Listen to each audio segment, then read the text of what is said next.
önemli yasaların ve mevzuatların çocuk haklarını önceleyen, kapsamlı olması tabii ki önemli.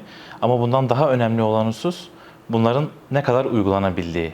Yani dünyanın en mükemmel mevzuatına sahip olalım ama sahada bunu uygulayabilecek yeterli nitelik ve nicelikte hakim yoksa, savcı yoksa, kolluk personeli yoksa ya da psikolog ve sosyal hizmetler uzmanları yeterli seviyede değilse hem nicelik hem nitelik olarak en uygun yasanın bile sahada karşılığı olmayacak. Bunun dışında suça sürüklenen çocuklarla ilgili mecliste bir araştırma komisyonu kuruldu. Bu araştırma komisyonu kapsamında birçok kurum, bakanlık ve uzman dinlendi.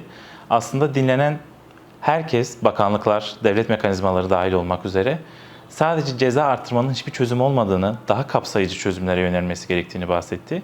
Biz de açıkçası bu konuda biraz umutlanmıştık. Meclis çalışmaları kapsamında daha olumlu bir öneri bekliyorduk. Ancak son raddede yeniden sadece popülist söylemlere hitap eden sadece bir ceza arttırımı söz konusu oldu. Bunu ifade etmiştik, ceza arttırımı çözüm olmayacak. Bir çocuğa verilen ceza şu an hali hazırda en yüksek verilebilecek ceza 24 yıl. 24 yıl çok yüksek bir ceza. Benzer gelişmiş ülkelerde, çevremizdeki ülkelerde zaten bu cezanın daha altındaki cezalara hükmediliyor. Yani 24 yıl bir çocuğu suç işlemekten caydırmıyorsa bunu daha fazla arttırmanın caydıracağını düşünmek mantıktan da uzak. Biz bu kapsamda bu yönde iki ayrı kıstasla çalışma yapılması gerektiğini belirttik. Bunlardan ilki çocuklar suça sürüklenmeden önce ne yapılabilir? İkincisi tüm önlemlere rağmen bir çocuk suça sürüklenirse o zaman ne yapılabilir? Bunları aslında dediğim gibi komisyonda kapsamlı bir şekilde tartıştılar. Bunlardan ilki erken risk tespit, izleme ve önleme.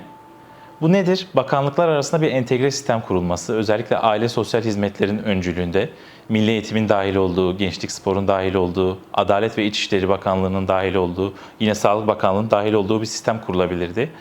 Burada çünkü çocuklarla ilgili bir sorun yaşandığında bir önlem almaya gelince tüm bakanlıklar, tüm kurumlar topu birbirlerine atıyorlar. Bu yönde kurulacak bir sistemle bir çocuğun suça sürüklenmeden önce tespit edilmesi sağlanacak. Çünkü takdir edersiniz ki hiçbir çocuk sabah kalktığında ortada hiçbir şey yokken ben suç işleyeyim düşüncesiyle uyanmıyor.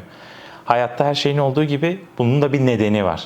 Bunun ekonomik nedeni olabilir, ailesel neden olabilir, sosyal nedenleri olabilir. Bunların araştırılması gerekir ve bunlar zaten bir çocuğun suça sürüklenmesinin sinyalini veren belirtiler.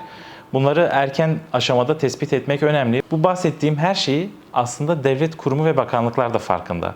Bu benim bahsettiğim cümleler çoğu bakanlığın mecliste yaptığı sunumda da yer aldı. Herkes bunun farkında ama tabii ki ilk önce ceza arttırma yoluna giderek ilk önce bir popülist bir şekilde bunu ortadan kaldırmayı, bu yönde bir dikkat çekmeyi amaçladılar. Ama bu çözüm olmayacak.